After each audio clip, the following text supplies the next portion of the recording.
Denver Broncos Mile High View, no commercials, no bullshit.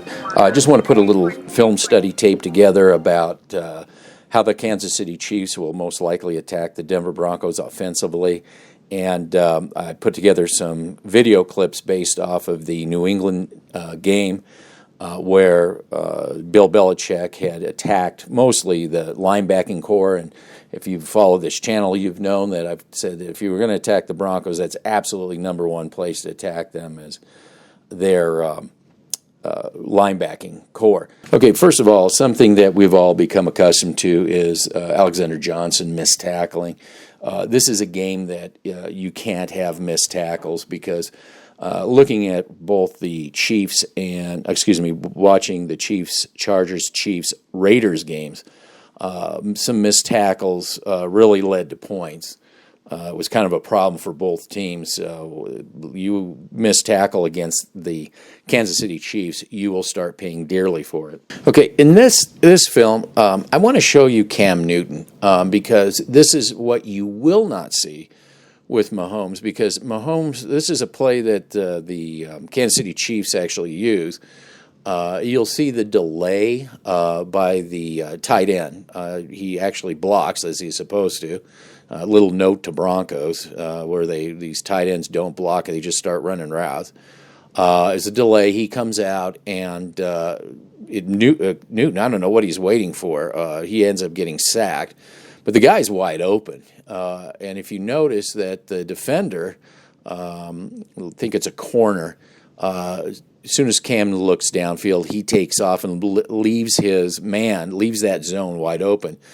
This is actually going to get at least 6 yards, okay? It's a 2nd and 8. It would set up a really easy third down. It's possible I believe he would have made a first down because the defender, number one, cannot leave his assignment. Mahomes will absolutely, and Kelsey, this is a tight end, not saying it would be Kelsey, but it could be another tight end, will absolutely burn them on this because unlike Cam Newton, you can guarantee Mahomes won't hesitate to get that ball to that tight end. On this play, I want to show that this is something the Broncos are going to have to do. They're going to have to enable a spy to keep Mahomes from breaking plays and going downfield. That's something that completely haunted the Chargers, as Mahomes did it over and over again, where if you notice here, the Raiders actually put a spy in, which happens to be a defensive lineman, which I found kind of interesting. So they dropped everybody back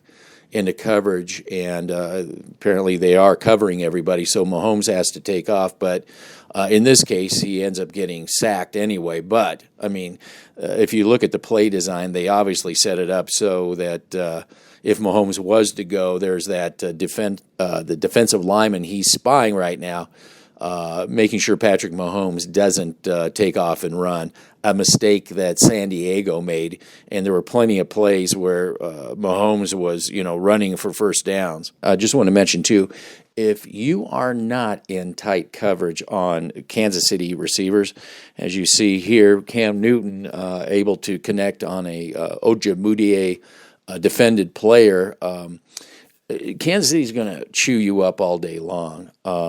And this is going to be a big test for Bouye. And I said from the beginning, or the question I had in the beginning was, can this guy cover Tyreek Hill? At least serviceably cover him. If Bouye gives wide berths, you can guarantee there's just going to be chunk change right down to big yardage down for touchdowns. Mahomes won't hesitate to get those passes in on wide open receivers. Andy Reid would obviously like to run the football if he can against the Denver Broncos. Denver Broncos may be one of the better run-stopping teams in the AFC West. So I'm sure that if they are not so successful running the football, that the fact that the Denver Broncos can be challenged in the passing game, I don't think is going to bother Andy Reid too much into, deciding let's just go into pass mode. And one little dirty secret that Bill Belichick had going into a dirty secret that the odds makers didn't know going into the Denver and New England game was the fact that New England's offensive line was so battered up. And they will not have that easy of a time with the Kansas City offensive line. I'm not saying that the Kansas City offensive line is perfect by any stretch of the imagination, and it's got a couple kinks in it, but it's definitely a grade up from what New England was putting out there. And if you go back to the Jets game where Darnold had a nice clean pocket most of the game, unlike Darnold, you're going to have Mahomes completing pass after pass on the Denver Broncos. The bottom line is that everybody knows that the Denver Broncos can't be kicking field goals and expect to win this game. Everybody knows that. But what people may not be aware of is that the linebackers against the Denver Bronco linebackers are probably more susceptible to getting torched than their other AFC West linebacking core. If our secondary is playing off of people like Tyreek Hill, you can guarantee that it's going to be bombs away because that's not going to stop the Chiefs. I think it would be a good idea to mix up, and this has been brought up too, some blitz packages, but keep it down to a minimum. I think to drop a linebacker or a defensive lineman in as a spy to contain Mahomes better be implemented because if there is tight coverage and he can't throw, he will run. But he won't run if he's not very far. If there is a spy in there on, every now and then anyway, at least. So we need to watch for that to see if the Denver Broncos can actually do that. Vic Fangio is going to have to dial that up. Can there be some pressures on Mahomes that create some errant throws?